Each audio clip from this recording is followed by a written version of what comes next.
Pon ahí el...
Muy buenas tardes.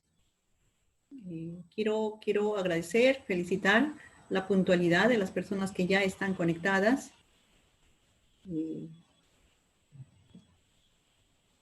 Chris, Lady, Fiorella, Janina, Elsa, la doctora Jennifer, Sadit. Sadit está bien. Ya. Muy bien, muchas gracias. Quiero presentarme. Mi nombre es Victoria Maida Castro. Soy enfermera, especialista en salud mental y psiquiatría.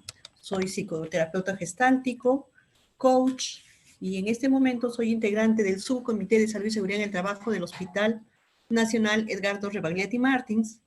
Y también, por esto, pertenezco a la Comisión de Compra y Buen Uso de los EPPs en nuestro hospital. El tema al que me han invitado hoy día para participar es de salud ocupacional y seguridad en el trabajo en tiempos de SARS-CoV-19.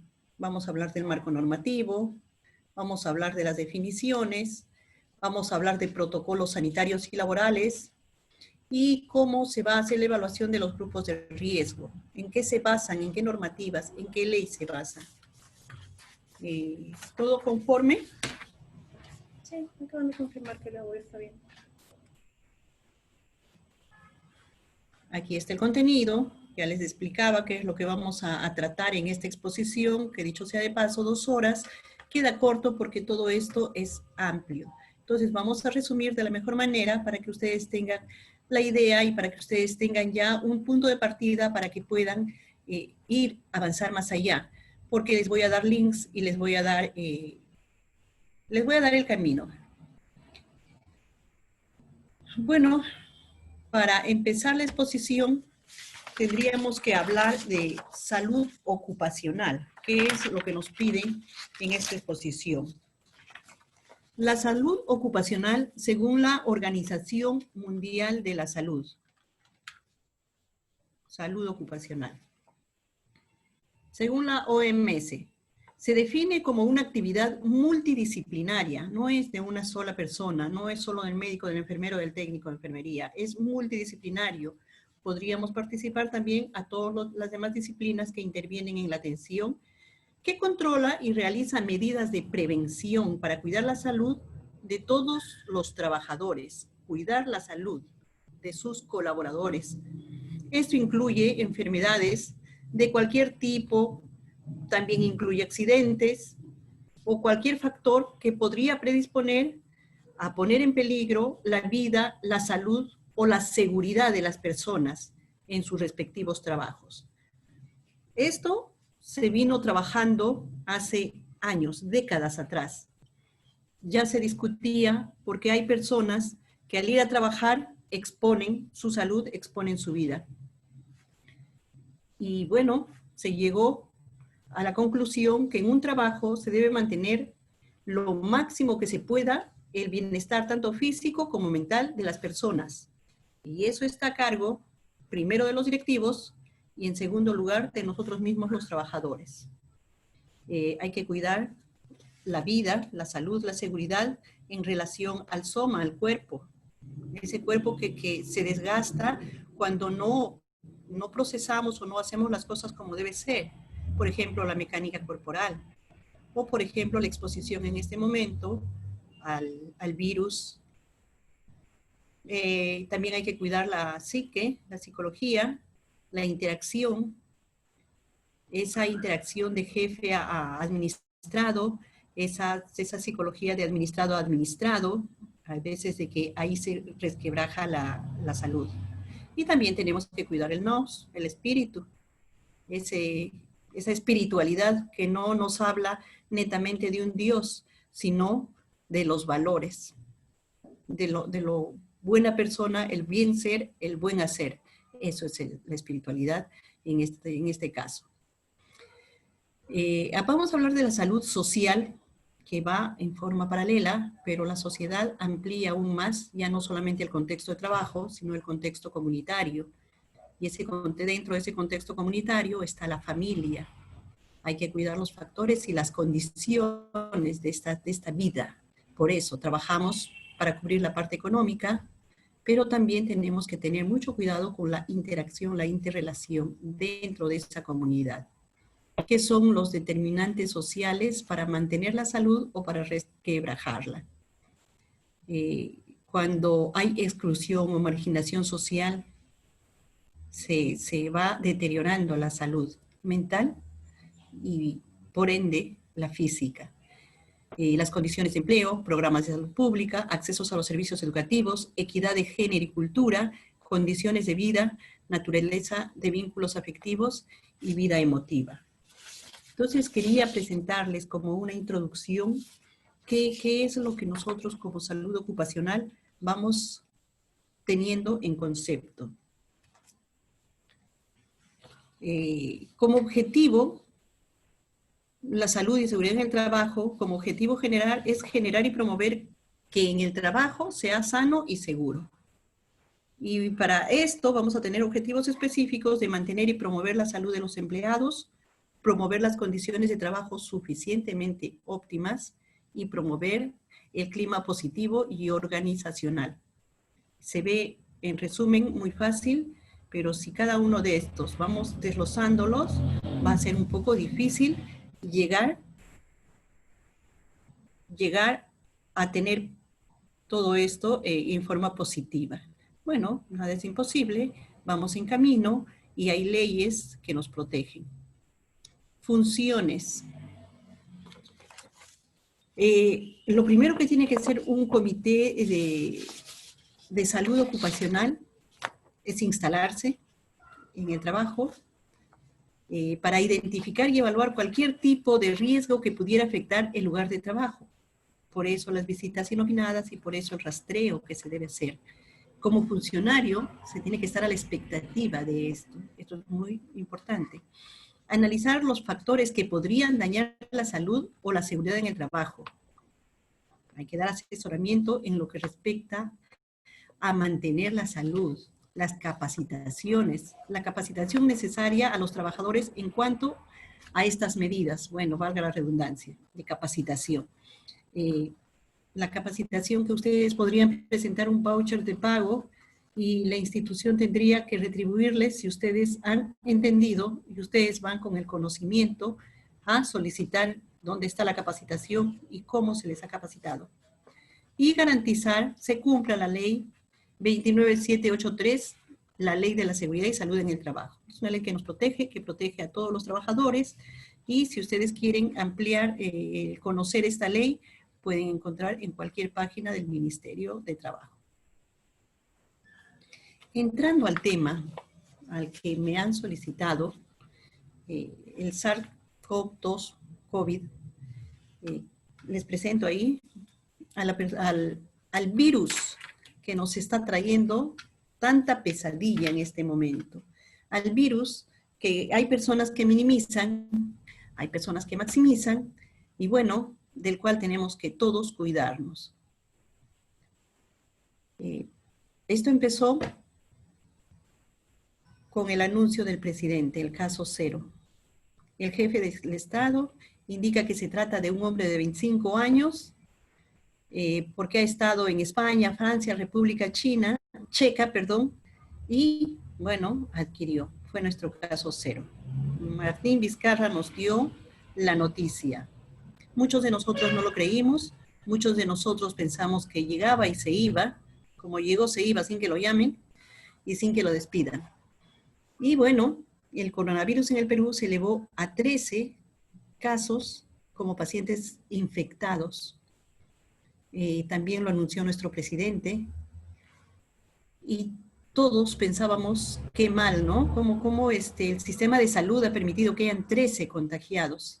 Íbamos y habían críticas por las redes sociales y bueno, atacaban al gobierno, atacaban a los trabajadores de salud y no nos enterábamos que era una pandemia a nivel mundial.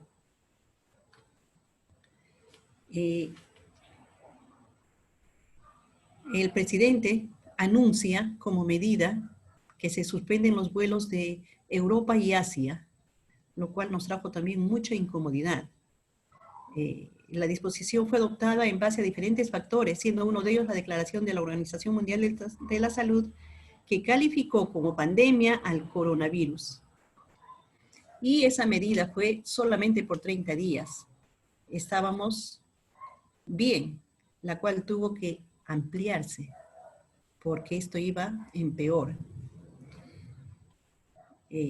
Hace poco, esta referencia la saqué el día de ayer.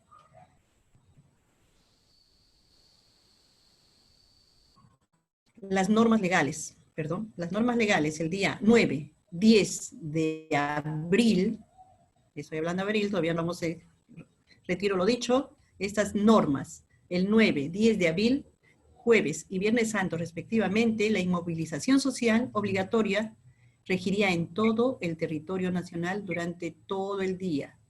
Aquí hay un decreto supremo donde el gobierno nos indica. ¿Por qué? Porque ya estábamos en alerta roja, ya estábamos en riesgo. Estaba en riesgo nuestra vida, estaba en riesgo nuestra salud y no solamente la nuestra, perdón, la nuestra, sino la de nuestra familia. Para poder seguir con nuestra exposición, quería presentarles definiciones y para poder hacer diferencias, porque se habla de coronavirus, de SARS-CoV-2, de COVID-19, en realidad se trata de la misma. ¿Alguien tiene el audífono prendido?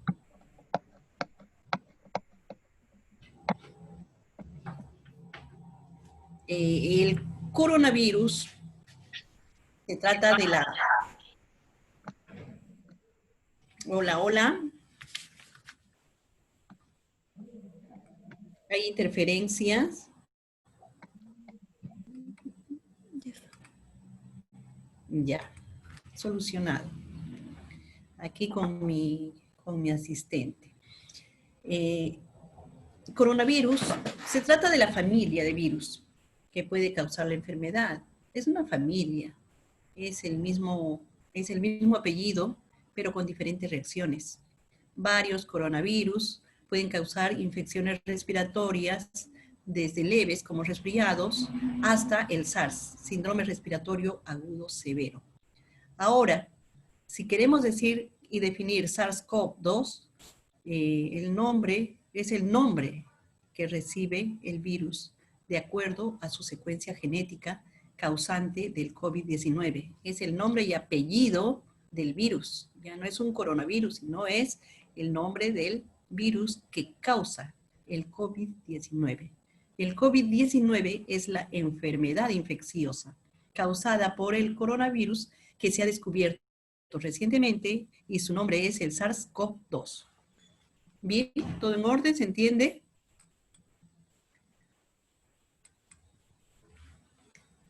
Quiero hablar de los síntomas para poder detallar la normativa, porque la normativa está en base a síntomas, en base a estadios, en base a atención. Los síntomas, este dato se saca del Centro para el Control y Prevención de las Enfermedades. Abajo tienen ustedes el link donde pueden ampliar mucho más, certificar el informe que se les está dando. Los síntomas notificados por las personas con COVID-19 varían desde aquellos que presentan síntomas leves hasta quienes se enferman gravemente. Eso lo sabemos y eso lo hemos visto, eso es lo que a veces nos aterra. No sabemos cómo va a actuar el virus en nuestro cuerpo. Y andamos tensos y andamos previniendo. Los síntomas pueden aparecer de 2 a 14 días después de la exposición al virus.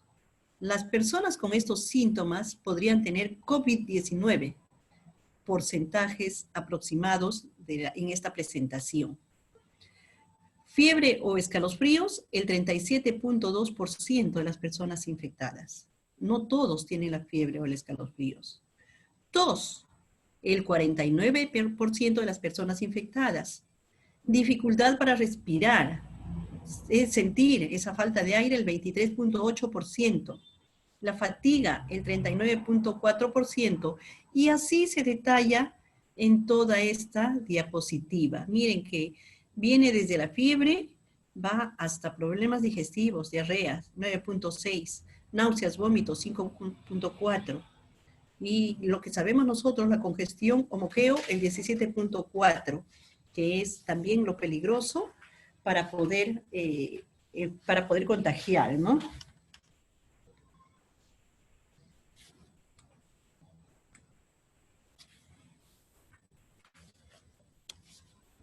Dificultad para respirar. Es uno de los síntomas. Es uno de los síntomas para definir, para poder definir que el caso es moderado.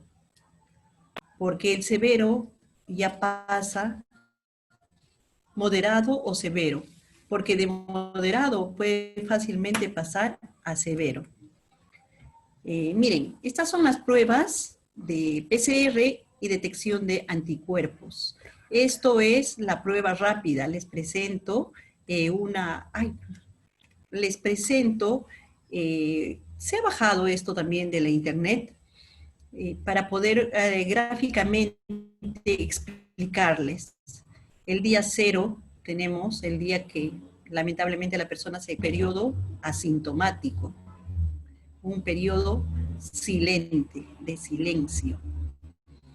Los síntomas inician a partir del día 5, del día 6, y van en aumento, cuando la enfermedad se va a desarrollar escandalosamente con todos los síntomas, porque si no, podría también desarrollarse de forma sintomática, que es mucho más peligroso, porque no sabemos quién nos está contagiando.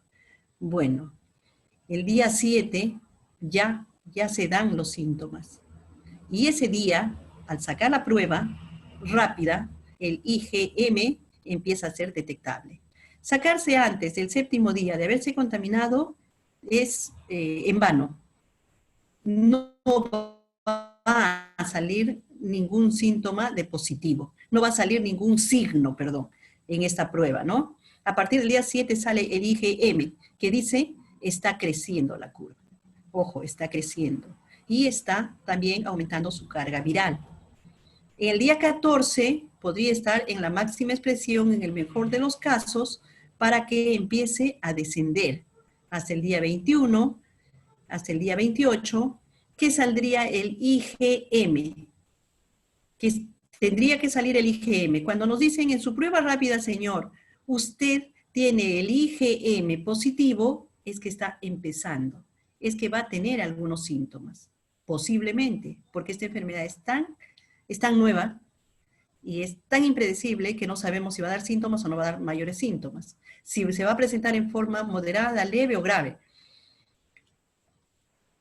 Quiere decir que si le dicen positivo en el IgM, usted ya pasó la infección, señor.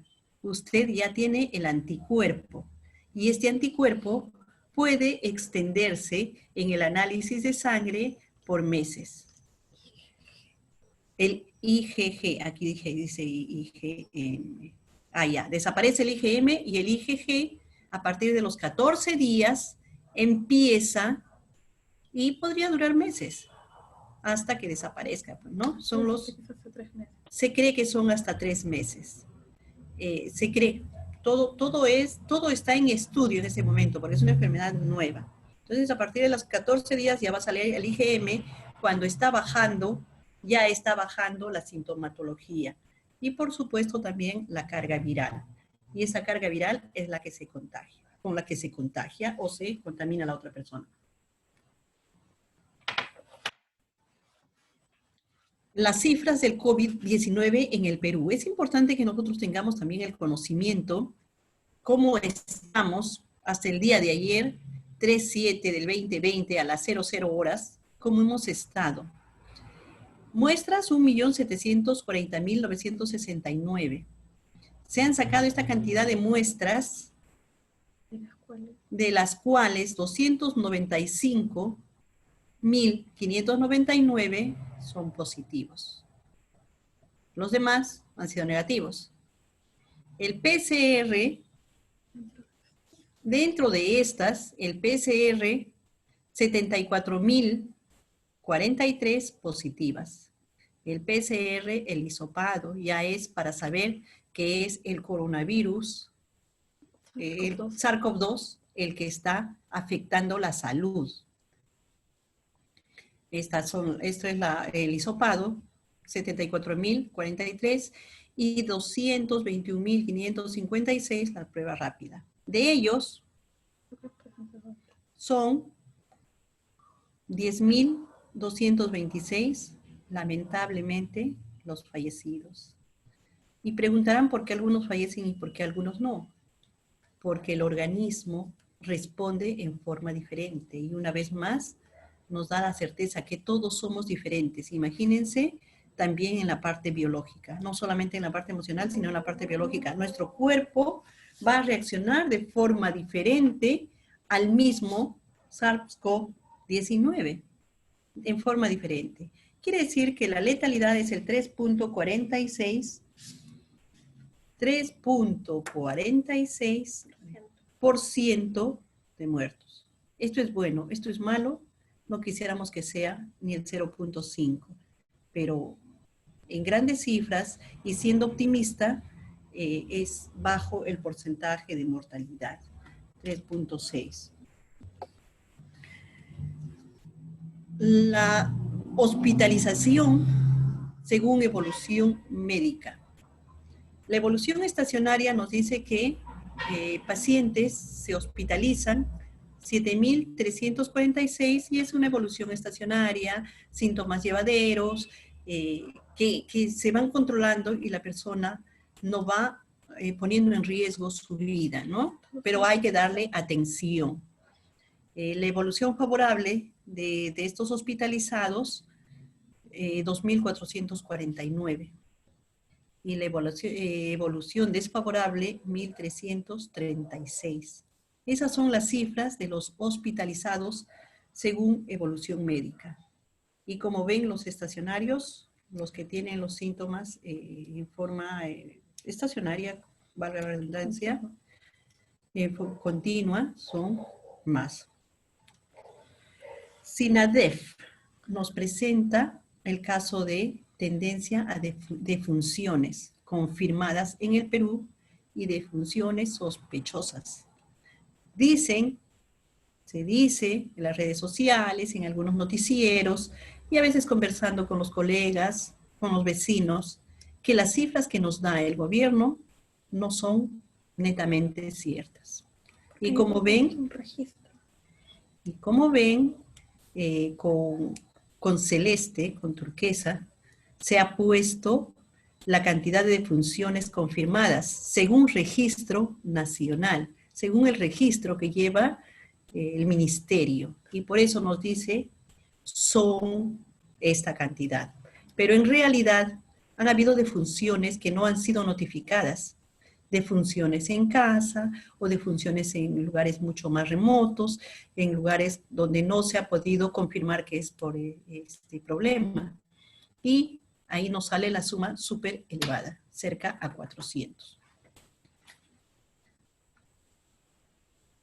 Si tienen alguna pregunta, por el chat podríamos interactuar para poder para poder aclarar si hubiesen dudas, por favor.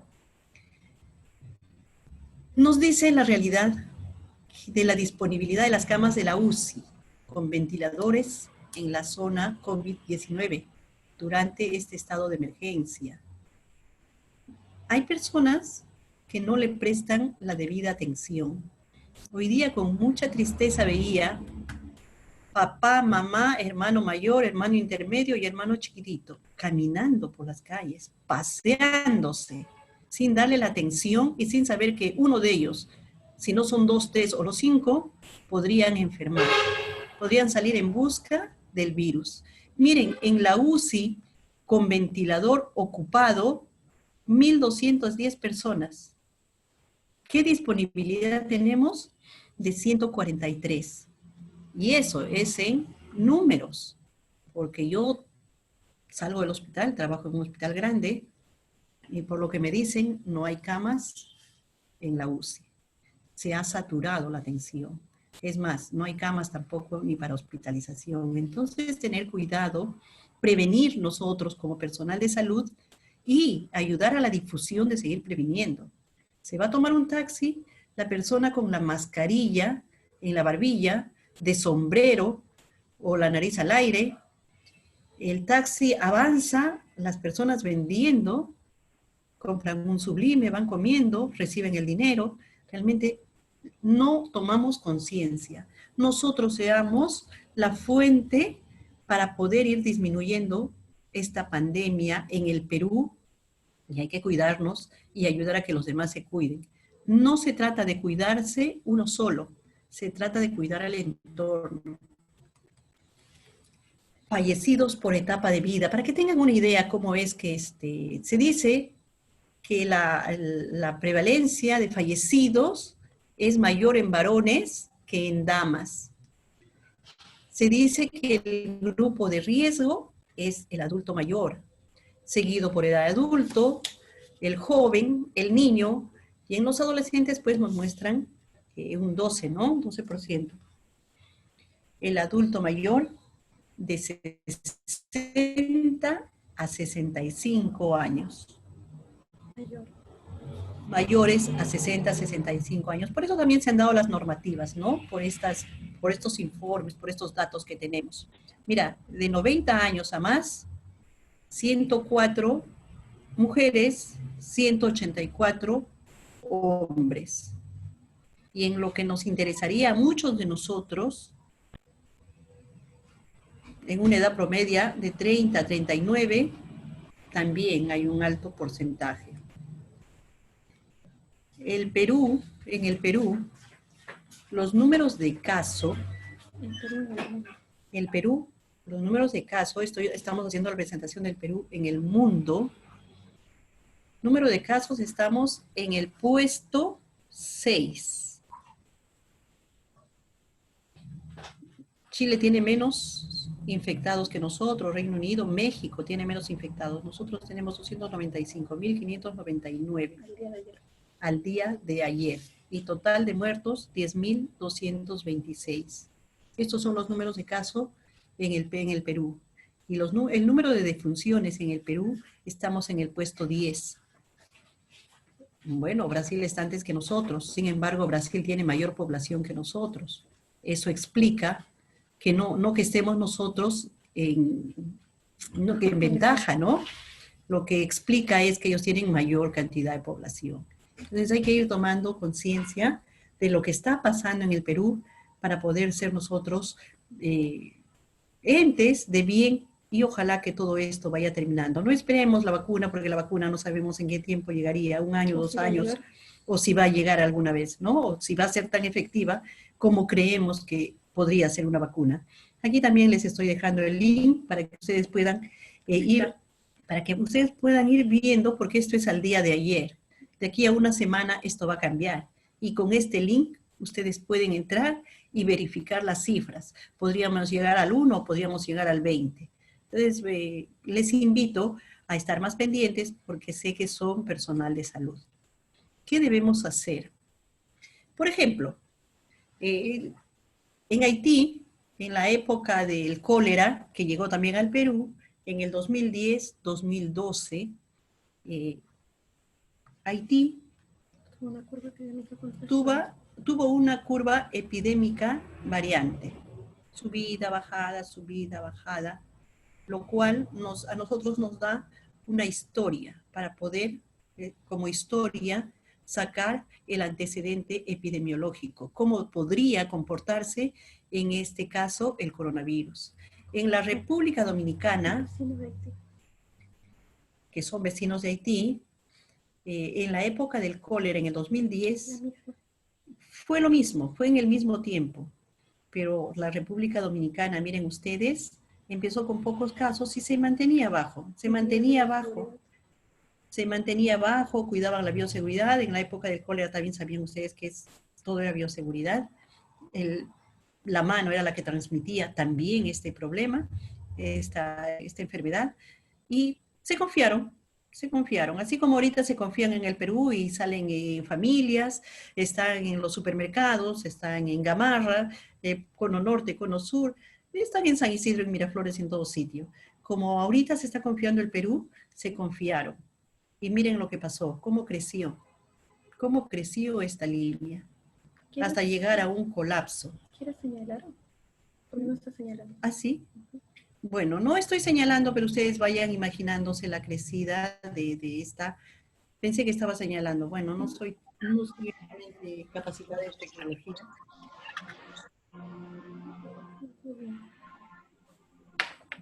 ¿El agua?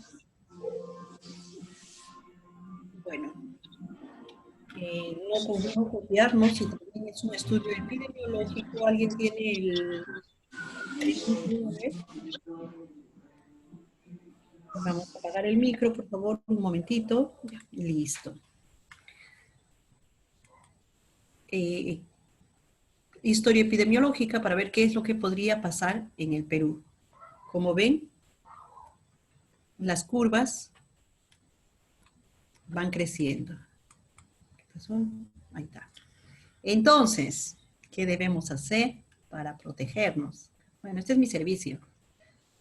Y también hay pacientes de coronavirus, con coronavirus, y estamos en atención. Normativa.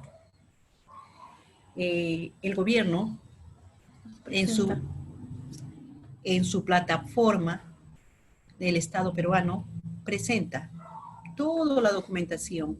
Lo que les digo podría ser nuevo o tal vez no podría ser nuevo, sin embargo, no es información para una sola persona o una información secreta. Esto está abierto para todos y aquí les presento los links para que ustedes abran y vayan viendo cómo va cambiando las normativas. El Ministerio de Salud también nos presenta, la DIGERER también nos presenta, Dirección General de Gestión de Riesgo del Desastre y Defensa Nacional en Salud. Tenemos aquí 3 entidades que nos están dando la normativa para poder nosotros poder tener un sustento para nuestro trabajo y los administradores también tener para poder tener un sustento. ¿Cuánto dan? ¿Cómo dan? ¿Y cómo lo dan? Esta normativa del Ministerio de Salud, de la Oficina General de Tecnología, nos presenta al 30 de junio 175 resoluciones ministeriales. Miren ustedes cómo esta pandemia nos ha traído tanta documentación que va cambiando. Al inicio era una y con ciertas normativas. Llegamos a este día con algo cambiado, algo evolucionado. Y si nos vamos para un mes adelante, esto ya va a quedar desactualizado. Tenemos 175 resoluciones ministeriales, 5 leyes, 15 decretos legislativos, 26 decretos de urgencia, 25 decretos supremos, 5 resoluciones jefaturales y 2 resoluciones secretariales. Todo eso encuentran en el link que está en la parte inferior. Lo van a encontrar así. Van a encontrar a este modo. Es un documento normativo de MINSA y decretos de salud en contexto COVID. He separado algunos para analizarlos con ustedes y para que ustedes tengan la idea de qué es lo que van a encontrar cuando tal vez la curiosidad o tal vez el empeño, la necesidad, la responsabilidad haga que ustedes busquen. Aquí el documento normativo de MINSA, en el contexto COVID-19, nos presenta las resoluciones ministeriales para aprobar el documento técnico de lineamientos para la vigilancia, prevención, controles de la salud de los trabajadores con riesgo de exposición a COVID. Aquí viene desde el 1, aquí están los números de resoluciones con los que van a poder encontrar ustedes en internet. Miren ustedes, viene desde el número 1 hasta el 175. La última, guía de práctica clínica para el diagnóstico y tratamiento de la bronquitis en niños menores de 2 años, MINSA Perú. Se decía que estas infecciones solamente daban a los adultos y no a los niños. Pero ahorita ya se ha sacado una guía porque estamos sobreexponiendo a nuestros niños y están enfermando. Aquí les presento leyes que vienen desde el 1, la fecha del 30 del 6 del 20, hasta la última que salió el 27 del 3 del 20. Ley que delega el Poder Ejecutivo la facultad de legislar en diversas materias para la atención de la emergencia sanitaria producida por el COVID. ¿Y se dan cuenta? Las leyes están a la orden, a la mano para todas las personas. Decretos legislativos, de igual manera, vienen los decretos de urgencia hasta el 25, del 1 al 25,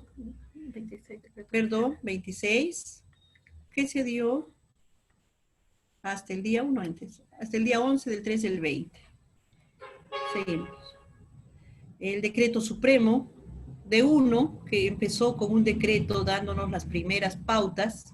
Ahorita ya estamos en el 25, que fue el 16 de marzo. Resoluciones jefaturales del 1 al 3 y 2 adicionales. Al 12, al 4 del 6 del 20, ¿no? Muy bien. Y por último, resoluciones secretariales que también van a ayudar a la normativa a regularizar todos los protocolos y pasaremos a los protocolos sanitarios y laborales. Vamos a presentar 2 normativas para ir analizándolas, en los cuales se basan los protocolos de atención en salud. Resolución Ministerial 455 del 2020, emitida por el MINSA. Directiva sanitaria para el cuidado en ambientes temporales de hospitalización y detención crítica. Es lo que a nosotros nos compete, ¿no? Que ha sido modificada el 3 de julio del 2020. El día de ayer.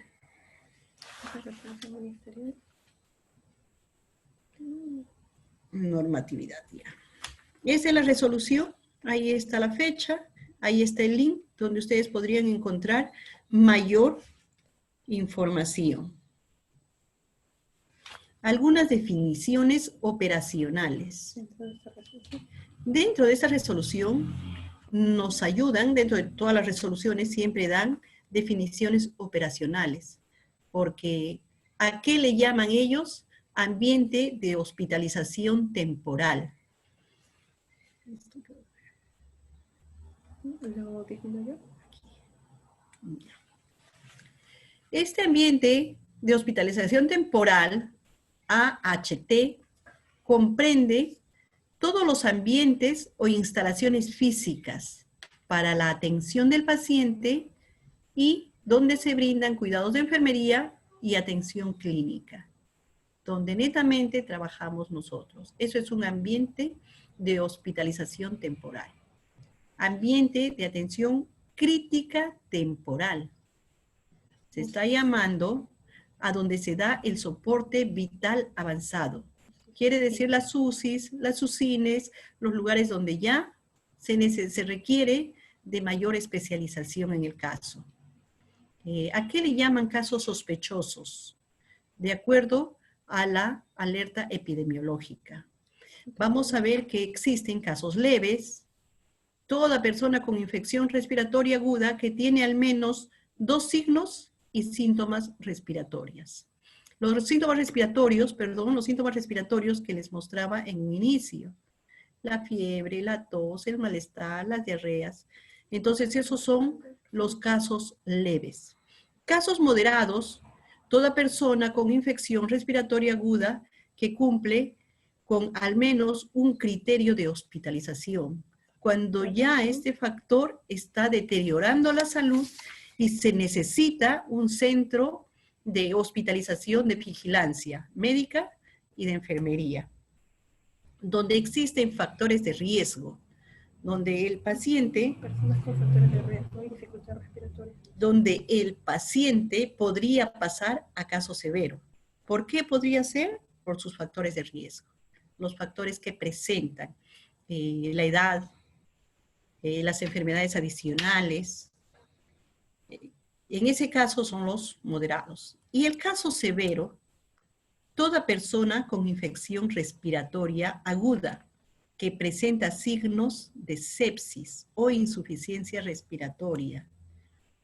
Realmente Dios nos libre de todas estas situaciones, porque en este caso severo ya la actividad que da el médico, la enfermera, ya es de mucha mayor especialidad, con el requerimiento de alto flujo de oxígeno, las posiciones que mantienen, la prona que debe ser muy incómoda, y pues todos los casos severos es hospitalizado en un área de atención crítica. A nosotros nos están dando las definiciones operacionales para que no digan el paciente tenía fiebre y no le pasaron a una UCI. Aquí están detallando quiénes son los que van y a dónde van. ¿Qué es cuarentena? Nos dice el ministerio. Cuarentena es el procedimiento por el cual una persona con síntomas restringe su salida, el desplazamiento fuera de su vivienda por 14 días. En algún momento escuché que cuarentena es 40 días en tu casa. No, cuarentena es aislamiento. No salir de la vivienda por 14 días. Esto podría ser porque el paciente está presentando los signos, es que se ha contagiado o es sospechoso, es que ha estado con una persona infectada y podría tener la enfermedad. Si sale a la calle, va a empezar a contaminar. Entonces, esta cuarentena tendría que ser también en su ambiente domiciliario, en un dormitorio. Tendría que aislarse para que no contamine tampoco a sus demás familiares. Esto dice dirigido a contactos de casos sospechosos, probables o confirmados, a partir del último día de exposición con el caso, independientemente de las pruebas de laboratorio, así como a las personas nacionales o extranjeras que procedan de países con transmisión comunitaria, a partir del ingreso al país o departamento. Esas cuarentenas, ¿no? Venían a los hoteles, se quedaban ahí 14 días, había quienes reclamaban, ¿por qué va a estar mi hijo, mi papá o mi esposo ahí? Entonces es la cuarentena muy importante, porque también como vimos anteriormente, del día 1 al día 14, estamos en riesgo de contaminar y en riesgo de complicación.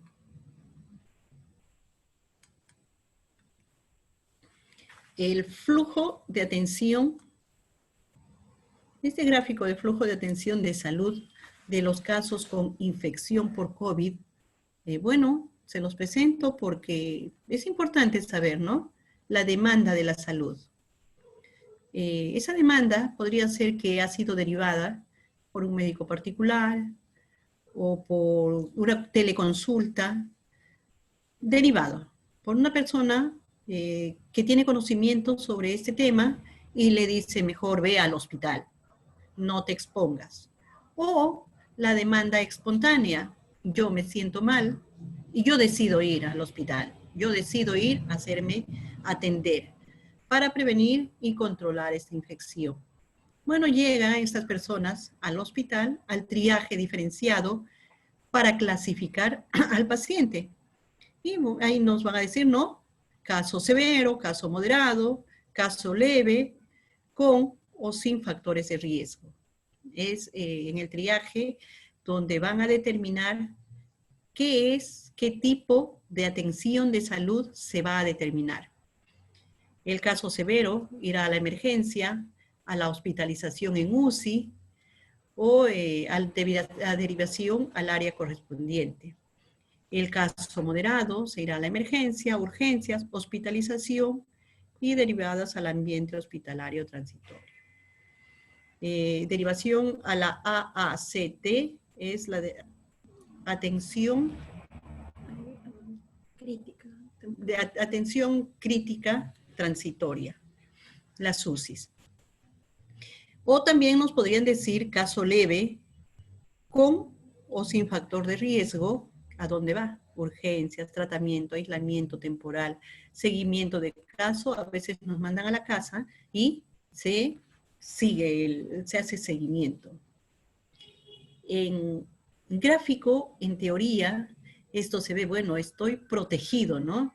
Ya sé que si yo voy sola, me atienden, me derivan, voy a entrar a un triaje, si necesito hospitalizarme. Esto es teoría, porque ahorita las instituciones están colapsando. Como ustedes verán en las redes sociales, me deberían de mandar reclamo en un lugar, en Ayacucho, han golpeado al médico que no le ha mandado al centro hospitalario.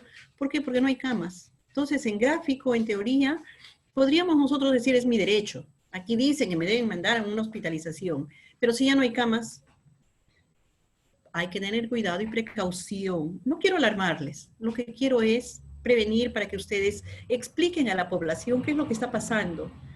A veces tomo tantos taxis y hay taxistas que dicen mentira, esto es ignorancia. El gobierno nos quiere impartir miedo y hay gente que no lo cree. Ojalá que no lo pase. En un gráfico número 2, flujo de atención de salud de los casos con infección por COVID en el ambiente hospitalario temporal ya. ¿Qué es lo que pasa en la hospitalización temporal? El caso que fue clasificado en el triaje, el caso moderado por infección por COVID, va a pasar a la sala donde hay cuidados de enfermería, donde hay atención y manejo crítico estandarizado de casos moderados COVID-19, donde hay monitoreo clínico, o van a poder ser derivados en cualquier momento a una UCI, en caso se amerite. Entonces, ahí estamos ya dentro de un hospital. Y el seguimiento a esto, ¿qué es lo que le sigue después de llegar a cuidados de enfermería, atención? Como destino final, podría tener el alta para el aislamiento domiciliario, aislamiento temporal, seguimiento por el personal de salud, o después de ir a este ambiente hospitalario transitorio, podría pasar a una UCI, a la atención crítica transitoria, o podría fallecer. No que me van a dar de alta, porque aquí está el destino final. Podría ser que salgo de alta, podría ser que pase a la UCI para tener un tiempo más largo de estancia, o podría ser que fallezca la persona. Y tenemos que estar informados y tendríamos que informar también, ¿no?, de esto. Recursos humanos. Esto es parte de la resolución ministerial, donde nos habla de los recursos humanos, de lo que a nosotros nos interesa. ¿Cómo es que tenemos que estar distribuidos como personal para protegernos en la salud? cómo nosotros tendríamos que prevenir enfermar nosotros. La planificación de la necesidad de recursos humanos para el ambiente de hospitalización temporal considera lo siguiente. Esto es resolución ministerial. Esto es lo que exige el ministerio a las instituciones para que desarrollen y protejan a su personal. Salud ocupacional. Para determinación del ratio de médicos, se ha empleado los siguientes criterios del tiempo, ¿no? Determinación del tiempo. Tiempo de visita médica en hospitalización es de 20 minutos. Tiempo máximo del tercer nivel de atención de salud, 20 minutos, no más. Número de visitas médicas por día, 2 veces. Número de días de visitas médicas, 30 días. Estamos cumplimos con lo que nos está dando esta resolución ministerial. Ahora, para la determinación del tiempo de enfermeros y técnicos de enfermería, se han empleado los siguientes criterios. Estamos viendo los grados de dependencia. En grado de dependencia 2, estándar básico, hospitalización. El índice de atención es de 4 horas necesarias de atención en 24 horas. Esto es una hospitalización normal. Y también lo encuentran en el link. La distribución de enfermeros y técnicos de enfermería tendría que ser al 50% según grado de dependencia. Quiere decir que el enfermero, el técnico, no tendría que estar expuesto a la carga viral todo el momento, sino un 50% del tiempo. Nosotros trabajamos 6 horas por una ley de salud, 3 horas para ir atendiendo, para ir turnándonos, para ir cambiando personal del mismo servicio, también por 30 días. Esto es en una hospitalización normal. Para la determinación del tiempo de enfermeros y técnicos de enfermería, se han empleado los siguientes criterios. Grado de dependencia 2, estándares básicos, eso ya lo hemos visto. Es decir, por cada 20 camas, eso lo dice la resolución, debe haber 3 médicos para una visita de 20 minutos, 2 veces al día, 30 al mes. Deben haber 7 enfermeros, índice de atención 4, distribución de enfermeros, técnicos de enfermería 50%, 30 veces al mes. Y deberían haber 7 técnicos. Se cumple, por lo menos en mi hospital, hay un poco de falencia porque falta personal y por las mismas condiciones de ese momento, ¿no? Cada 20 camas debe tener 3 médicos, 7 enfermeras y 7 técnicos para poder preservar la salud, y eso debe de estar presente con la salud ocupacional. Les presento la pirámide, el sistema piramidal de la conformación de los recursos humanos en un área de atención transitoria, en una hospitalización, como que nosotros le llamamos una hospitalización de grado medio, ¿no? Debiendo trabajar en un sistema piramidal donde el pabellón de 100 camas tiene un equipo asignado al cual está adscrito con un jefe de servicio. Arriba le ven, al jefe médico. Los asistenciales, médicos asistenciales, las enfermeras y el personal técnico. Si en esta pirámide algo falla, la pirámide va a decaer. Entonces tendríamos que exigir como salud ocupacional tener mínimas condiciones. Se debe planificar realmente. Las autoridades tendrían que tener en cuenta el entrenamiento del personal de salud que trabaja en estos lugares, de acuerdo con los protocolos de diagnósticos y tratamientos de la Autoridad Sanitaria Nacional y de acuerdo a los protocolos. Es muy importante, por eso en cada institución hay un comité de salud y seguridad en el trabajo. Este comité debe existir a partir de 10 trabajadores en una institución. Entonces tiene representantes de la empresa y tiene representantes de los trabajadores para poder velar por nuestros derechos, ¿no? Los derechos de los trabajadores. Aquí nos presentan que se debe, sí, se debe, es un deber capacitar. Y en este momento de COVID-19, necesitaríamos estar muy entrenados.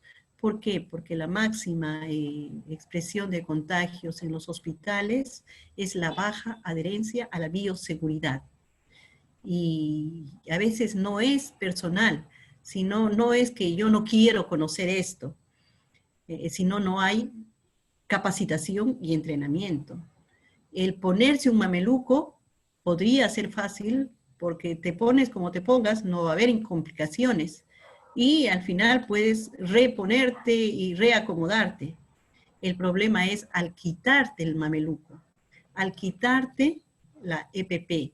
Entonces, si no hay entrenamiento, si la institución, las autoridades, los superiores no se preocupan en esto, están cometiendo una infracción de guerra, porque estamos en una guerra. Todo personal de salud debe usar de manera racional los EPPs a medida de prevención y control de las infecciones. De acuerdo a los documentos normativos del Ministerio de Salud, disposiciones internas, en el segundo o tercer nivel de atención de salud a cargo de esta extensión de ofertas de salud. Toda institución, como les decía hace un momento, tiene un líder, tiene un jefe, y ese jefe tiene que velar por cada uno, por el cumplimiento de cada una de estas normativas. En el servicio también tiene que haber señaléticas, dónde está la zona limpia, dónde está la zona contaminada, en toda la institución. Si es un hospital, también las señaléticas. Es triste mirar ustedes han visto en las redes sociales a un directivo de e-salud con una N95 para hablar en público. Cuando esa N95 se necesita para atender paciente COVID, para entrar a una zona de alto flujo viral, porque cada lugar tiene dónde ponerse y qué ponerse, vamos a ver más adelante. Entonces, no es que yo me pongo, yo en la calle cuando veo a las personas con su mameluco o con esos impermeables, quiero creer que llegan a su casa y lavan esos mamelucos, lavan esos impermeables, porque si al día siguiente se vuelven a poner esos impermeables, esos mamelucos, esos cascos sin desinfectarlos, se están autocontaminando y están contaminando su casa y están contaminando a las personas con las que después van a ir chocando, ¿no? Entonces, todo uso de una protección tiene que tener su trato especial. No estoy de acuerdo con esos mamelucos de plástico ni con esos abrigos de plástico, si es que no se le da el trato especial que se le debe dar. Porque no es solamente que en este momento no me entró el virus, sino el virus no tiene que permanecer en ningún lugar, porque si no se va a diseminar. Ambiente de hospitalización temporal. La evaluación, para evaluación, todo documento técnico tiene un documento de evaluación. Checklist. Bueno, son para la documentos, aquí sale algo, son documentos para evaluación, para hacer las visitas inopinadas, para poder mirar y hacer un checklist si se está cumpliendo o no se está cumpliendo, cómo va, ¿no? Cuenta con ambiente para entrega de EPP, por ejemplo. Si cumple, le pongo un check, y si no cumple, simple y llanamente le pongo que no cumple.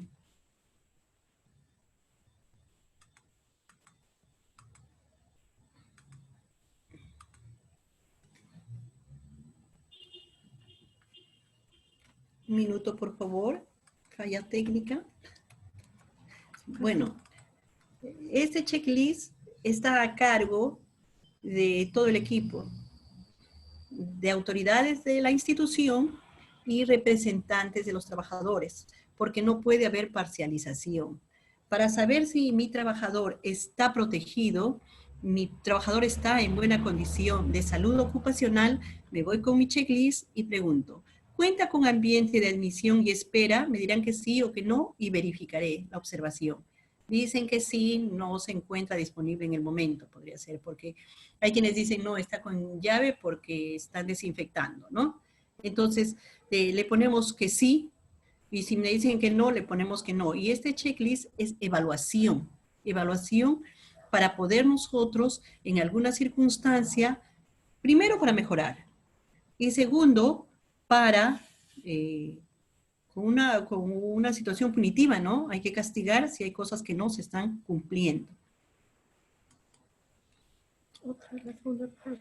Otra resolución ministerial es la 456-2020 MINSA, de la norma técnica de salud para el uso de los equipos de protección personal.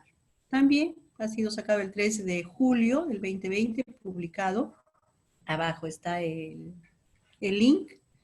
Y aquí nos muestra la norma técnica de salud que aprueba, ¿no?, el uso de equipos de protección personal para los trabajadores de instituciones prestadoras de servicios de salud.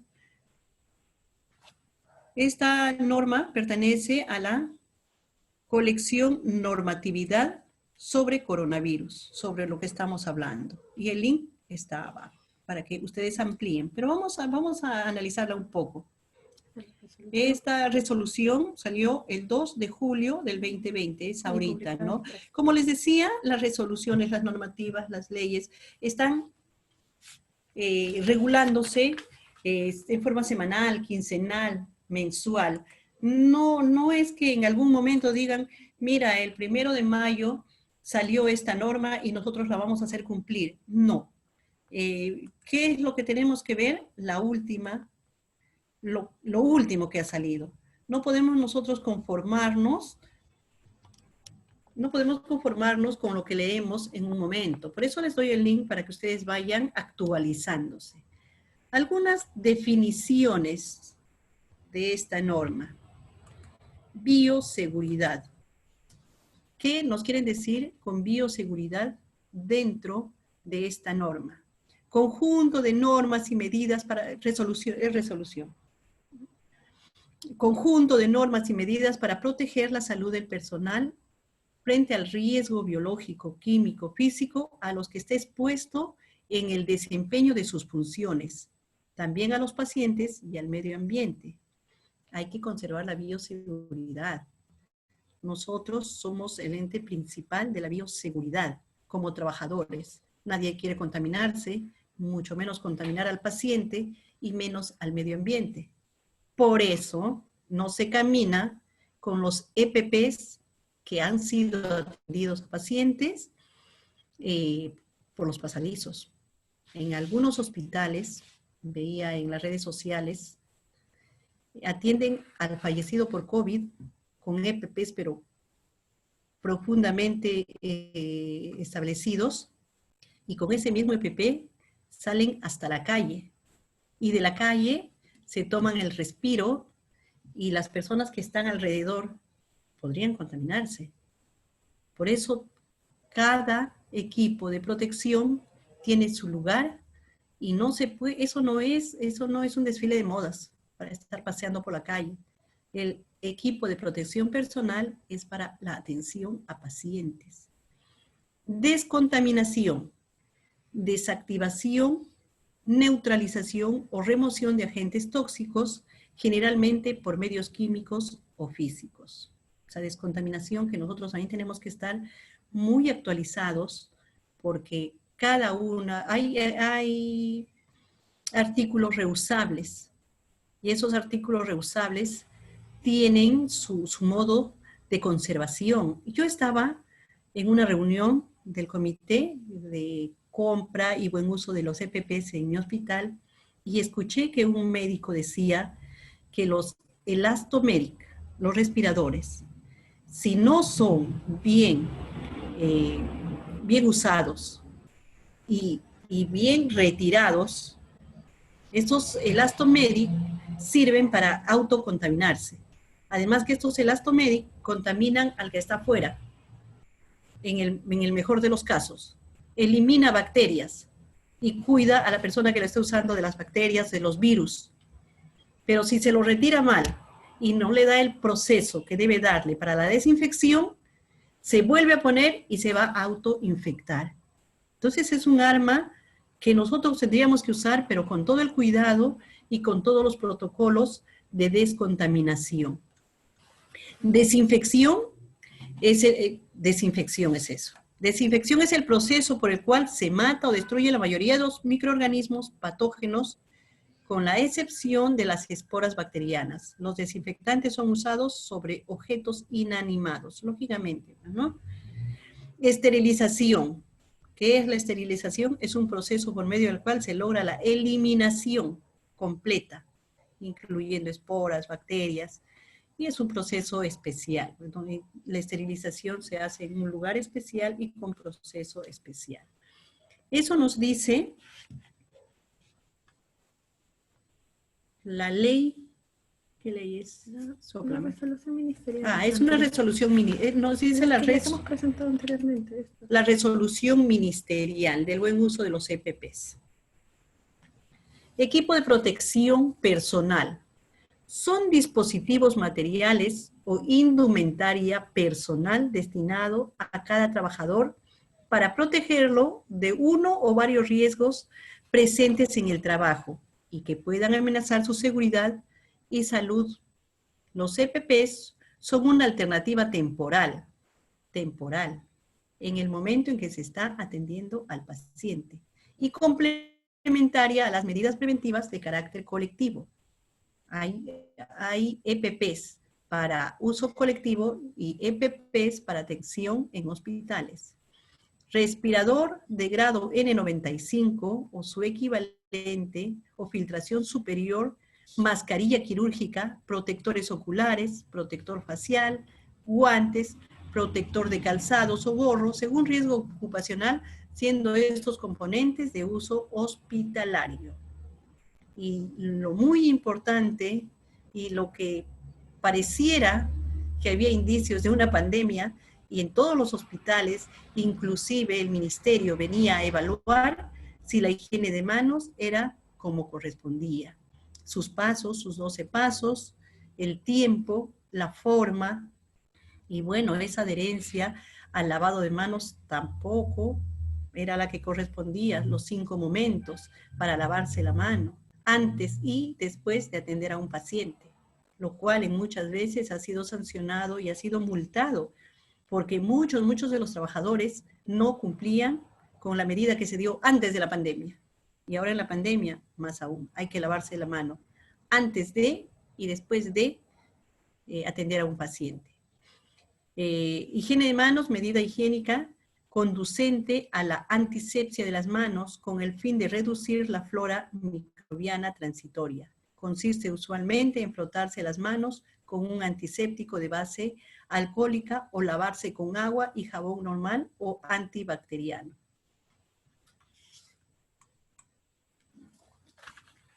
Otra de las definiciones operacionales, reutilización. También ha habido mucha controversia con este término.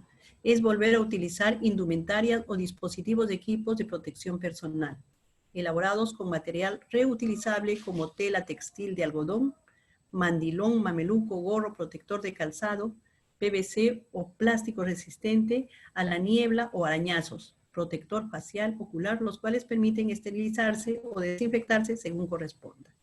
Esto tiene su normativa especial. En esto no voy a profundizar porque tiene normativa.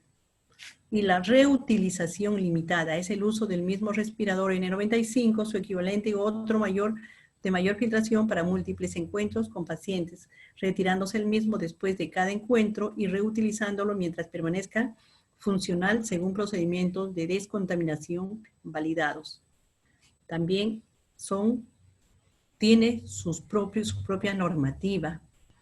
Por ejemplo, el respirador N95 no debe chocar cuando se retira.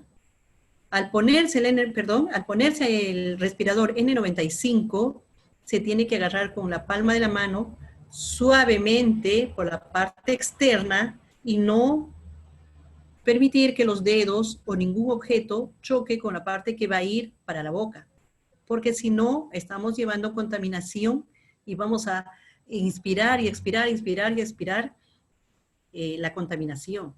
Hay que mantener en forma libre de algún contacto. Y a la hora de retirarse, mucho más severo es el cuidado. Poner la mano también, la palma de la mano, muy suavemente, porque si ajustas, deterioras la mascarilla y le quitas el poder que tiene de filtración. Le abres rendijas para que entren los microorganismos. Del mismo modo, con la palma retiras el respirador y sin permitir que los elásticos que han estado en contacto con el cabello, esos elásticos se ponen también para detrás de la palma, guardas en una bolsa de papel, siempre pongo un papel toalla para proteger.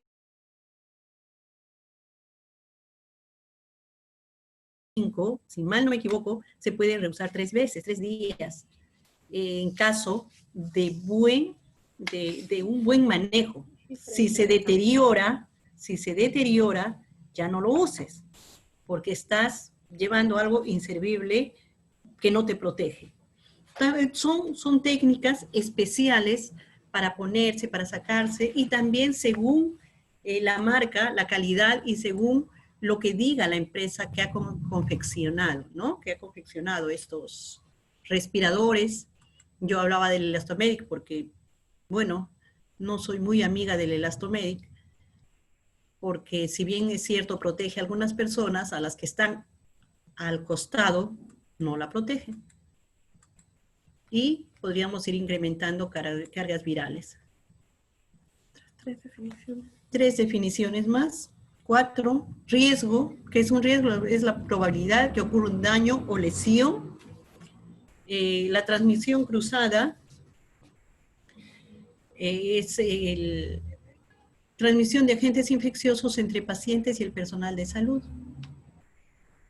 Una transmisión directa, ¿no? En un entorno clínico puede ser resultado del contacto directo, persona a persona, o indirecto, mediante objetos de contaminación, llamados fómites, y donde el personal de salud actúa como medio de transporte para los agentes infecciosos de un paciente a otro. Yo les hablaba de los EPPs, que no hay que caminar de un ambiente de hospitalización a otro ambiente de hospitalización. Me estoy cuidando. En algún momento conversé con una persona, porque soy del comité, y estamos haciendo un rastreo, y me dijo, yo tengo miedo, señora, porque me he contaminado. Y como usted no se ha contaminado, y bueno, para los miedos es otro tipo de atención, no es un EPP. La transmisión directa, existe un contacto inmediato desde la fuente de infección al sano. Un contacto inmediato, sin intermediarios, suele producirse por microorganismos con poca resistencia al medio externo, por lo que ocurre en un periodo breve. Por ejemplo, no usar mascarillas, llega el virus muy fácilmente y directamente. Por eso, no caminar sin mascarillas ni en calle ni en el trabajo. Transmisión indirecta. El contagio se produce con separación en el tiempo y en el espacio entre la fuente y el huésped y actúa a través de seres animados. Pueden ser animales o pueden ser seres inanimados, alimentos, agua o alguna vestimenta, ¿no? Bueno, quiero sacar esto. Minimizar. Ya. Listo. Aquí tengo un cuadro.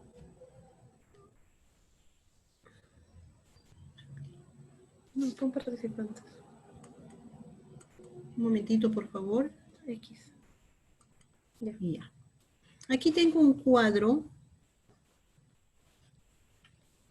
sobre los tipos los equipos de protección personal. Para cada labor en específico. Para cada labor en específico. Es tan importante porque a veces queremos utilizar todo porque yo tengo miedo y me tengo que proteger. Y bueno, por algo se ha estructurado un cuadro donde nos indican, ¿no? La persona, el médico o la enfermera que va a valorar a un paciente tendría que tener respirador, la mascarilla quirúrgica también es muy importante, los guantes, un respirador tendría que ser, claro, un respirador, pero tendría que tener la protección de la inspiración, guantes y mandilón. Ya no es necesario el mameluco, protección ocular, protección facial, gorro, botas. Todo eso es para la atención directa. Porque si para la evaluación me voy a poner todo eso, para cuando el personal que va a dar la atención directa al paciente ya no va a encontrar. Entonces, por eso decía, cada actividad tiene su protocolo para poder utilizar el equipo, el EPP, equipo de protección personal. No en todo momento necesitamos todo el material. Si no, se agota. El personal de limpieza, por ejemplo, que está en contacto con los desechos, usa guantes, mascarilla quirúrgica porque está inhalando, el respirador y las botas. Es lo que requiere para poder, cuando conversábamos y discutíamos sobre este cuadro, somos seres humanos y todos tenemos miedo. Así es que en la medida de las posibilidades hay que ir utilizando bien el material, sin embargo, no desperdiciar el material, no hacer mal uso del material. Vemos personal administrativo haciendo labor netamente administrativa y con todo un equipo que podría utilizar el personal que va a atender directamente al paciente. Está bien que se proteja, muy bien que se proteja. Sin embargo, no haga mal uso de los equipos de protección.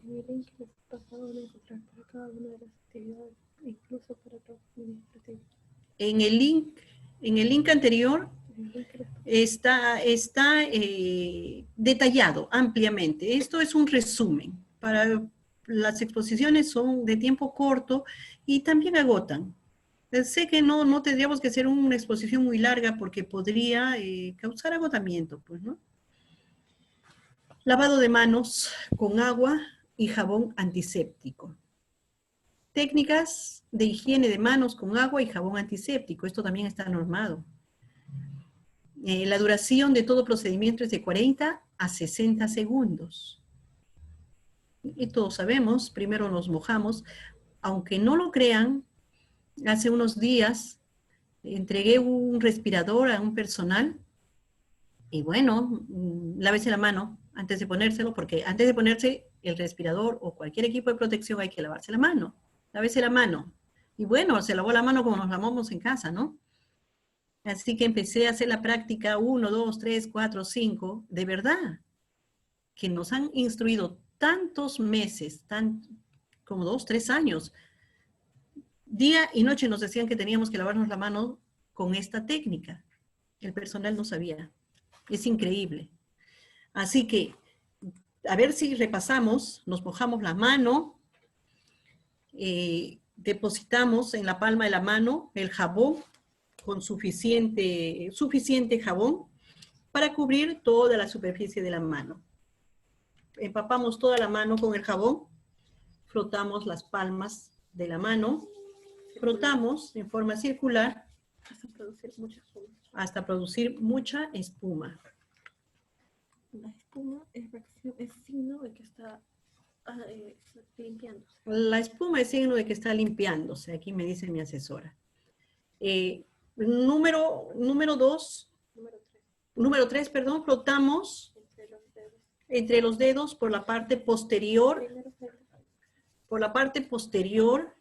la otra mano la parte posterior, hacemos el cerrito, el cerro, los dedos, como que están acariciándose las manos para un lado y para el otro. Lavamos el dedo mayor y toda la parte de la base en forma circular. Es importante que la base del dedo mayor se lave en este punto. Sí, no es acariciar el dedo mayor, es con el dedo pulgar de la otra mano, con el dedo mayor, frotar la base. Frotar. Y vamos sacando. Y lo mismo en la otra mano. Luego, vemos estos surcos, por eso le hacemos cosquillas a la mano. Y vamos sacando de los surcos todo lo que podría haber con los pulpejos. Y al mismo tiempo las uñas van removiendo algún contaminante que tenga. Y en las dos manos. Para poder tomar tiempo, porque no hay relojes, vamos contando.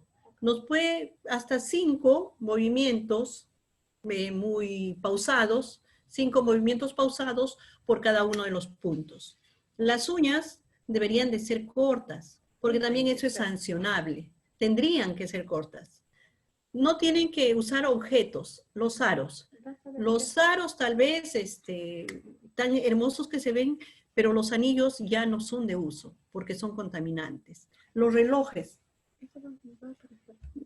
todo eso va a aparecer más adelante, ¿no? Entonces, hemos lavado la manito, los pulpejos y los surcos y nos enjuagamos. De tal forma, en forma vertical, porque si lo hacemos para arriba va a gotear el agua.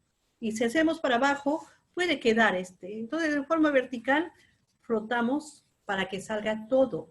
Frotamos, y una vez que salió, sacamos un papel toalla, secamos y con ese papel cerramos el agua.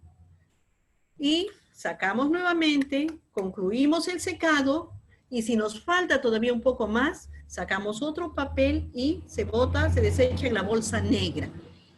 Entonces, el lavado de manos es tan importante, pero muchas personas no han practicado. Aquí les dejo para que ustedes practiquen, y en su casa, con sus hijos y con todos, vayan practicando para que lleguen al trabajo y puedan desarrollar bien esta asepsia. Manos limpias. Aquí está el secado, ¿no? Manos limpias, manos seguras. Y en la casa también tenemos que practicarlo. Y les cuento una anécdota. Estábamos con una joven que de reciente ingreso al servicio. Se lavó la mano, sí, bien linda ella, todos los pasos, y después agarró y se empezó a acomodarse el cabello. Vaya a lavarse la mano de nuevo. No se le escapa nada, licenciada. Sí, no se me escapa nada, porque si yo tengo las manos limpias y cojo la mesa, cojo mi cabello, cojo otra cosa, voy a ensuciar mi mano. Entonces, si mi mano está limpia, la conservo limpia y procuro no tocar el cabello, ni mi cara, ni la mesa, ¿no? Vamos a conservar nuestra mano limpia. Ahora sí, los pasos para la colocación del equipo de protección. Los pasos para la colocación del equipo de protección, que también está normado. Quería darles esto como importante. Y aquí nos dice que tenemos que quitarnos todo. Los celulares. Yo tenía una colega, no voy a contar de qué hospital, pero que el teléfono le sonaba y le sonaba al médico y el médico se desesperaba. Entonces hay que comunicar en casa también, que los teléfonos, mientras estemos con el EPP, no los vamos a contestar. Es más, los vamos a apagar. Teléfono, relojes y todo lo demás sacamos y guardamos. No se olviden que son medios de contaminación. Y han habido estudios que el teléfono celular es lo más contaminado que tenemos. Así es que procuremos mantenerlo en asepsia. Quítese todos los objetos personales, joyas, reloj, teléfono, móvil, bolígrafos, etc. Para ponerse el traje antiséptico y las botas, nada más. Para ponerse el traje antiséptico y el protector de calzado o botas de goma. Nada más, por ahora. Luego vas a hacer una inspección visual para cerciorarse de que... Luego, en el paso 3, haga una inspección visual para cerciorarse de que todos los componentes del equipo de protección sean del tamaño correcto y de una cantidad apropiada. Como anécdota, en mi servicio nos han pasado pantalones large y alguien cogió el pantalón large que bueno, pues sentía que se me caía, dicen, ¿no? Lógicamente hay que usar el de la talla, porque si no, vamos a tener accidentes dentro de la atención. Inicie el procedimiento para ponerse el equipo de protección personal bajo la orientación y supervisión de un observador capacitado o de un colega. Por favor, se termina la batería. Tenemos que siempre tener un coach que nos diga cómo está yendo, qué es lo que podríamos mejorar. No somos perfectos. Y a veces lo que ve el otro, no vemos nosotros. Siempre es bueno que haya un observador para que vaya puliendo esta práctica. Realice higiene de manos con agua y jabón antiséptico o desinféctate con base alcohólica, con el alcohol gel, ¿no? Póngase el mandilón desechable hecho de tela resistente a la penetración de sangre u otros humores corporales o de agentes patógenos transmitidos por la sangre. Colocarse el mandil, póngase la mascarilla facial, como les decía, sin dañarla, con la palma de la mano se coge, sin coger nada por dentro. Se me va la batería, disculpen ustedes.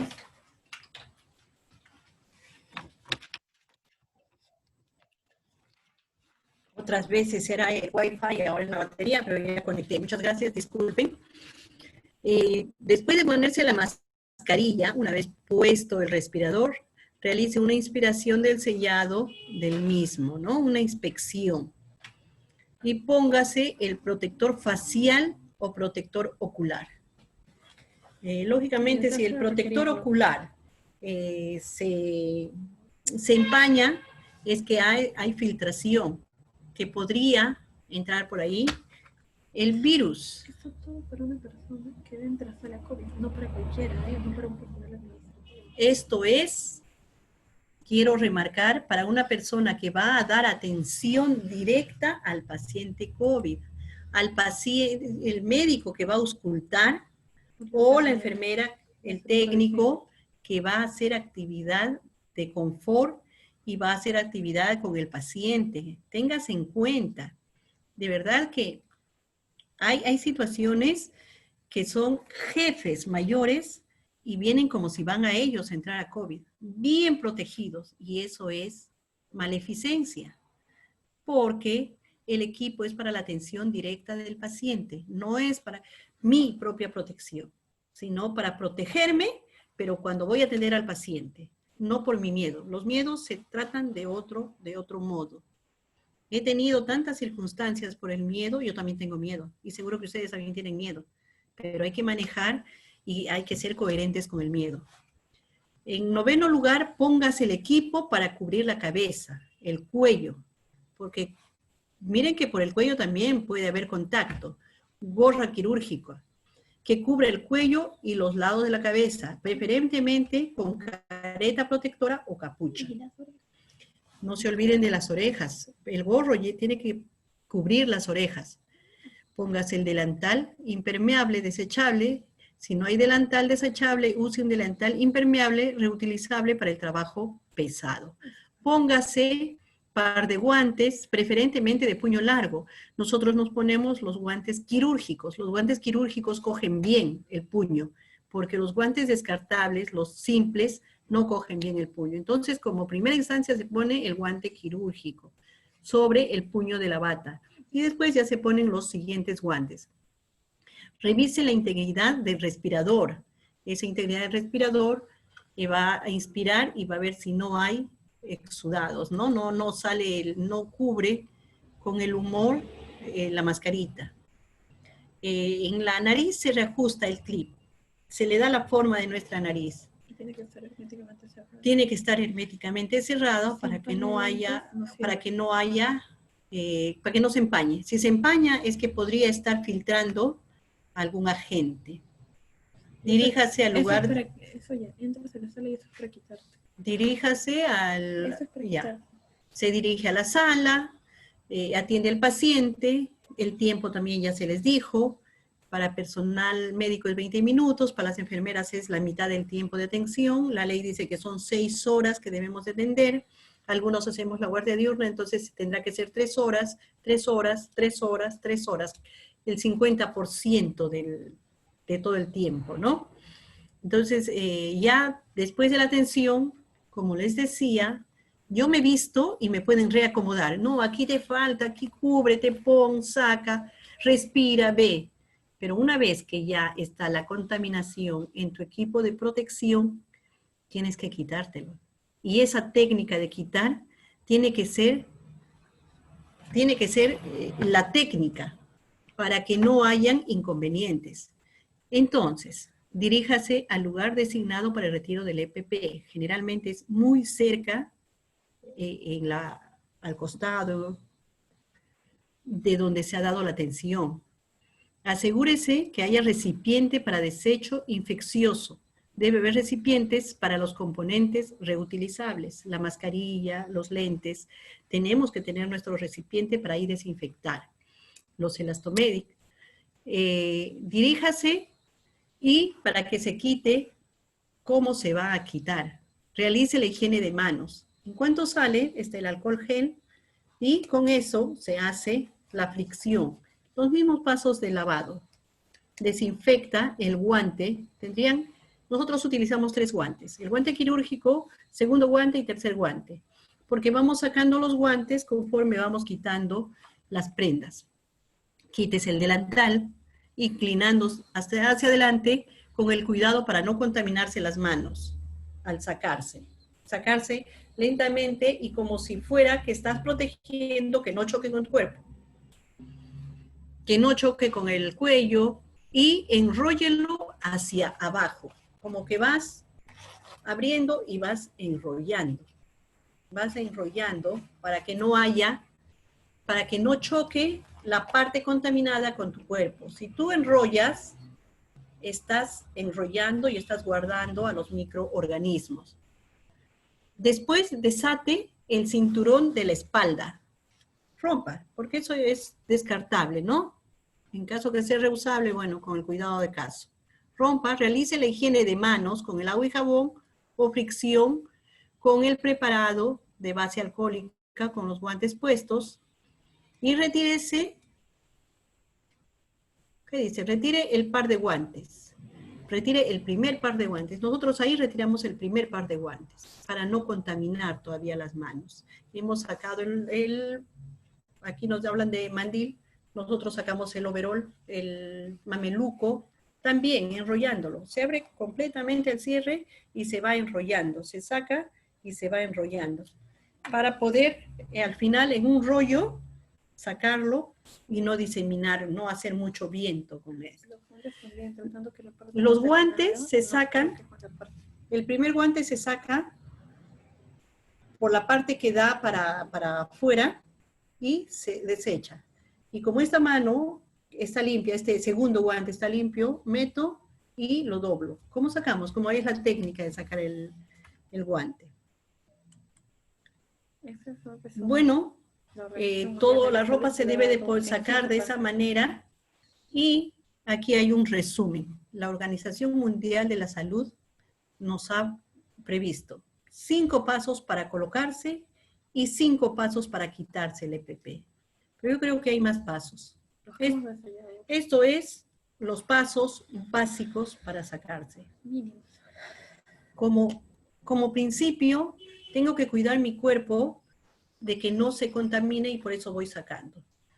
Bueno, en mi hospital nos ponemos pantalón, chaqueta, mandil, overol, respirador, el gorro y los anteojos. Hay quienes llevan su careta, pero la verdad que a mí eso no me facilita.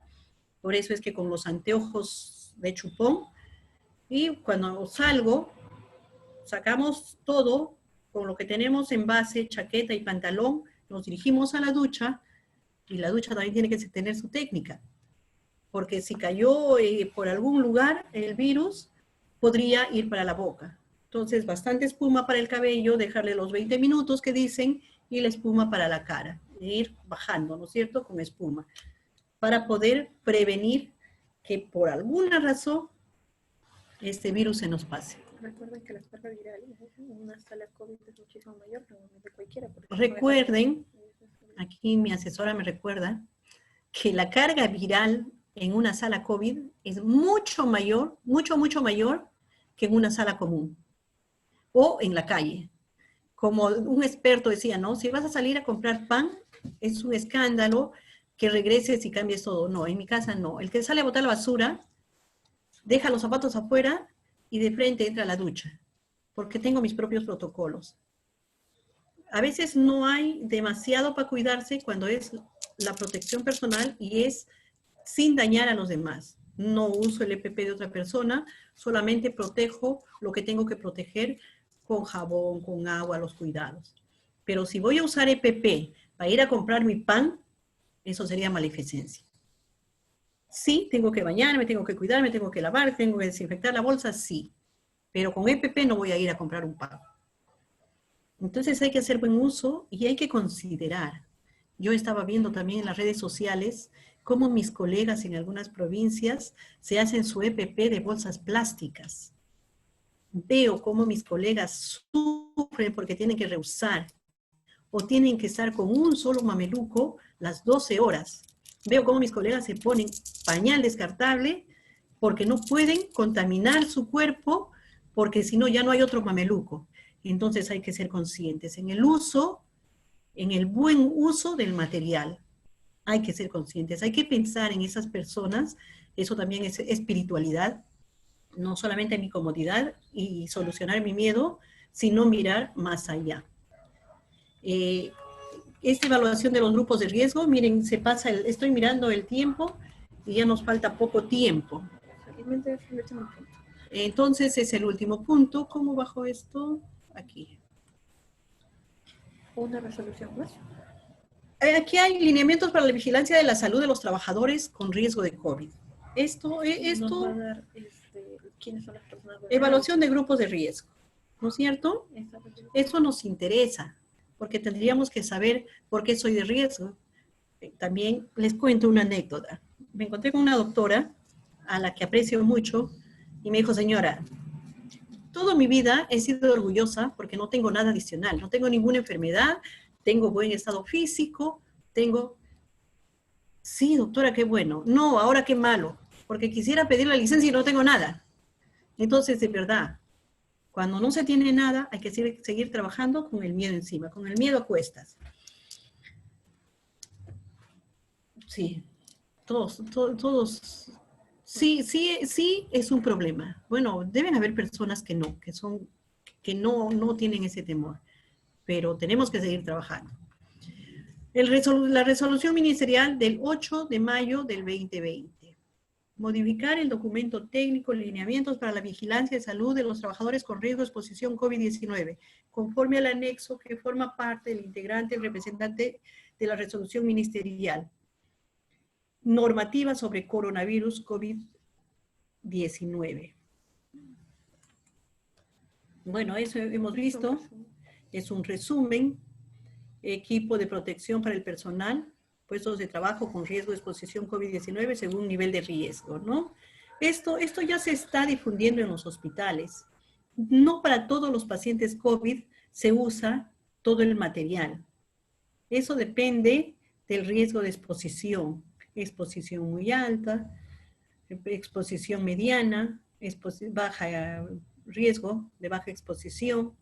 Entonces, para no hacer mal uso de los EPPs. Grupo de riesgo, conjunto de personas que presentan características individuales asociadas a mayor riesgo de complicaciones por COVID-19. Personas mayores de 60 años, eso dice la resolución, aunque en algunas instituciones están poniendo 65 años. A quienes cuenten con comorbilidad como hipertensión arterial, diabetes mellitus, enfermedades cardiovasculares, asma, enfermedad pulmonar crónica, insuficiencia renal crónica, cáncer, obesidad u otros estados de inmunosupresión. Trasplantados.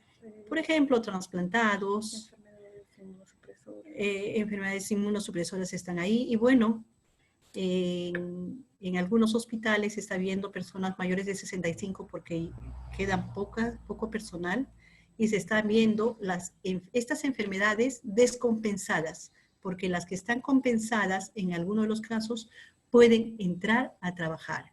También estaba leyendo un reporte que el asma también no podría ser un factor de riesgo.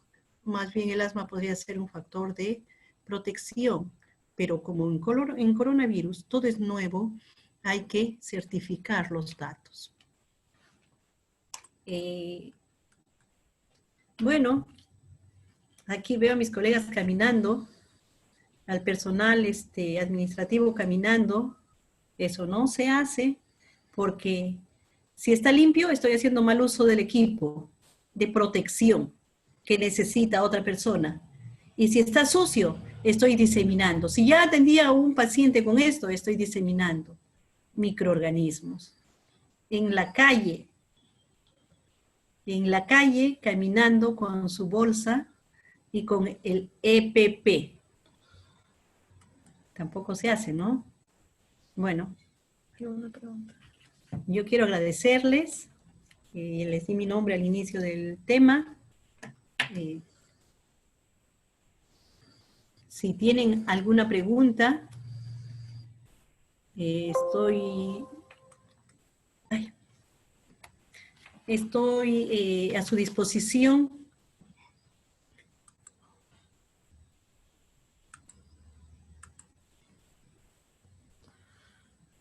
Pregunta de Yanina Ayala. ¿Qué recomendaría en salud ocupacional para trabajadores que no pertenecen al sector salud? Salud ocupacional, la ley de salud y seguridad en el trabajo han normado que cuando hay más de 10 trabajadores en una institución, esta institución tiene que tener su comité y el comité cumple las funciones de inspección, de verificación y del cuidado de la vida y la salud del trabajador. Porque si no es salud, podría ser construcción, por ejemplo. Construcción también tiene sus propios riesgos. Y es dependiendo de este cuadro. Dependiendo del grado de exposición, del tipo de trabajo. Dependiendo del tipo de trabajo, porque construcción necesita los arneses se llama. Tendría que ser según según el riesgo de exposición. Según el riesgo de exposición. ¿Y quiénes son? ¿Quién es la persona con autoridad? Es el propio trabajador. Por eso los trabajadores por eso la institución debe contar con su comité de salud y seguridad en el trabajo, con representantes de los dueños y los representantes de los trabajadores, porque el mejor fiscalizador es el propio trabajador. Otra pregunta de Yanina Ayala. ¿Cómo que el asma es un factor de protección? No es... No, estaba leyendo un reportaje que de repente por la característica de los pulmones, Cuestiona en realidad el hecho de que sea un factor de riesgo más que un factor por las características de los pulmones, por la expansión, es, como les decía, no es nada oficial. Estaba leyendo que decían que podría ser protección por la característica de la enfermedad. Pero no, o sea, lo que se está cuestionando es que no sea un factor de riesgo, más que sea un factor protector. Bueno, es un factor como en cualquier otro, en otra persona, ¿no? Porque todos estamos expuestos al riesgo. Pero ahorita la ley dice que el asma es un factor de riesgo. Pero ahorita la ley dice, sí, tienes razón. Ahorita dice que la ley, que el asma es un factor de riesgo. Sí, señorita Yanina. ¿Dónde puedo conseguir la historia clínica ocupacional? ¿Dónde puedo conseguir la historia clínica ocupacional? No lo entiendo. Historia clínica ocupacional. Hay una historia en todas las instancias de salud que yo sepa, no sé en otras instancias. No, sí, ya recuerdo. Hay una instancia de salud ocupacional en los hospitales para los trabajadores de otros programas, de otras, por ejemplo, constructoras o minas. Hay un lugar especial donde hacen la evaluación ocupacional. Esto es en la Avenida Larco, no recuerdo, pero salud cubre también este tipo de servicios a las empresas, cuando sus asegurados lo requieren, porque realmente todos los trabajadores deben de pasar consulta médica por lo menos una vez al año y tener una historia, porque también ahí van a estar los descansos médicos y toda la historia, ¿no? En la empresa, ¿a partir de cuántos trabajadores se necesita un número ocupacional? Un médico. Un médico ocupacional en una empresa privada. El dato exacto, 500, para que tenga un médico ocupacional. Según la SUNAFIL. Según la SUNAFIL. ¿Alguna otra pregunta? ¿El alcohol es desinfectante? Sí. Ahora, el porcentaje, el grado que se necesita tener, el alcohol sí es desinfectante. Sí, independientemente del porcentaje, ¿no? Hay de 70, de 96, pero sí es desinfectante. Con el alcohol, por eso, para salir a hacer a la calle, hacer alguna movilización, llevamos un pequeño frasco de alcohol para cuando cogemos el dinero, cogemos algo infectado, que podría ser posiblemente infectado, nos desinfectamos, pero no es una desinfección 100%. Pues. Y el alcohol, estaba leyendo también que son 15 minutos que tendrían que quedar en la superficie cuando desinfectamos un lapicero, una moneda. Dependiendo del material del objeto, se necesita más o menos tiempo. ¿Alguna otra pregunta?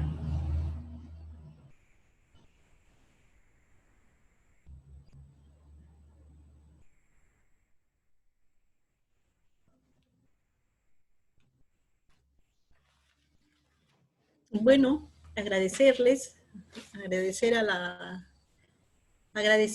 a los organizadores y a ustedes por la atención. Espero haya logrado el objetivo.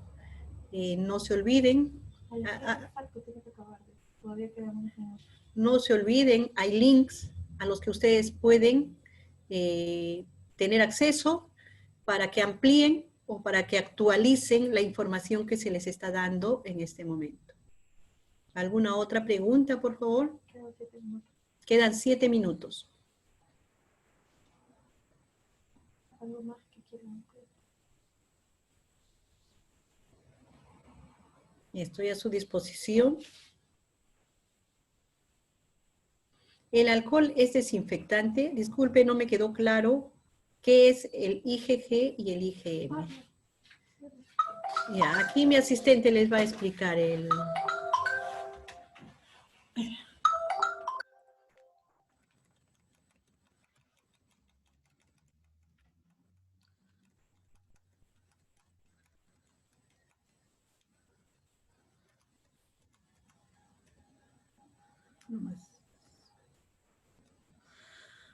Buenas noches. Bueno, me gustaría explicar un poco acerca de esto, de este cuadro. Como sabemos, existen dos tipos de pruebas. Uno que detecta exactamente el virus, que sería el PCR, que es el hisopado, y otro es la detección de anticuerpos o prueba rápida. Los anticuerpos nosotros los podemos simplificar dividiendo en dos, en IgM y en IgG. Como vemos en el gráfico, los IgM comienzan a a presentarse después del 7º día. Y es un tipo de anticuerpo, es el tipo de anticuerpo que sale primero.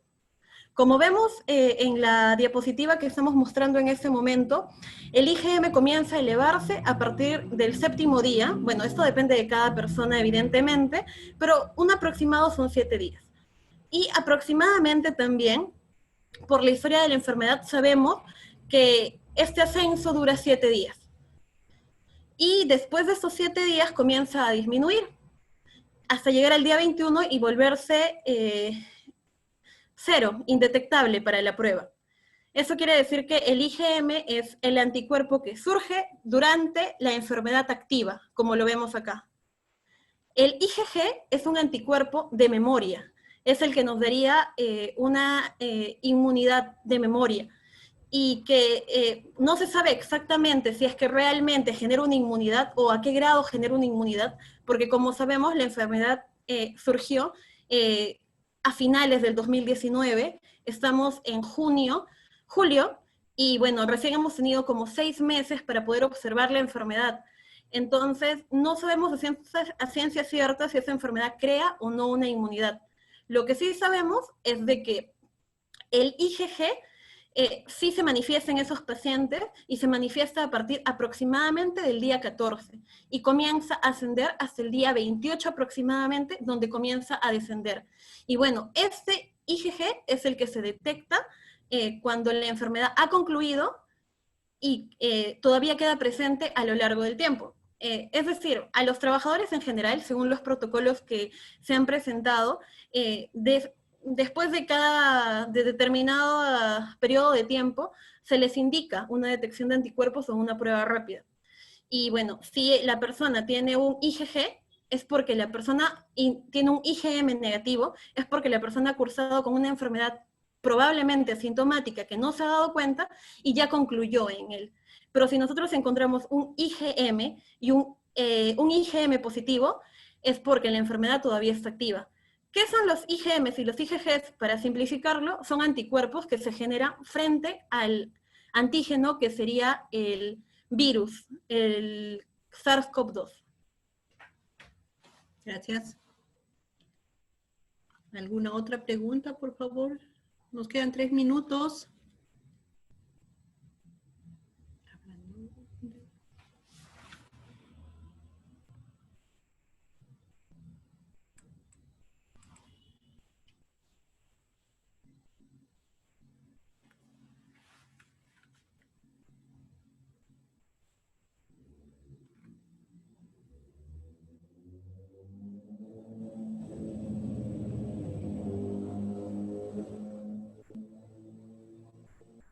Bueno, creo que no hay más preguntas. Ya no hay más preguntas, solamente son 2 minutos que nos faltan.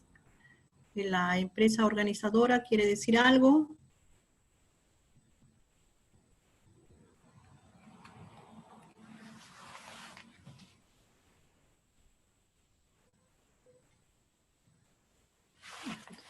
¿Cómo se ve? Bueno, eso es todo. Muchas gracias. Muy bien, muchas gracias. Eso es todo. No se puede ver. No, nada más para escrito. Hasta una próxima oportunidad.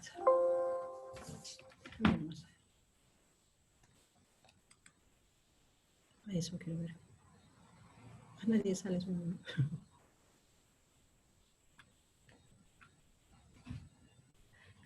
Las diapositivas han sido enviadas al organizador del evento.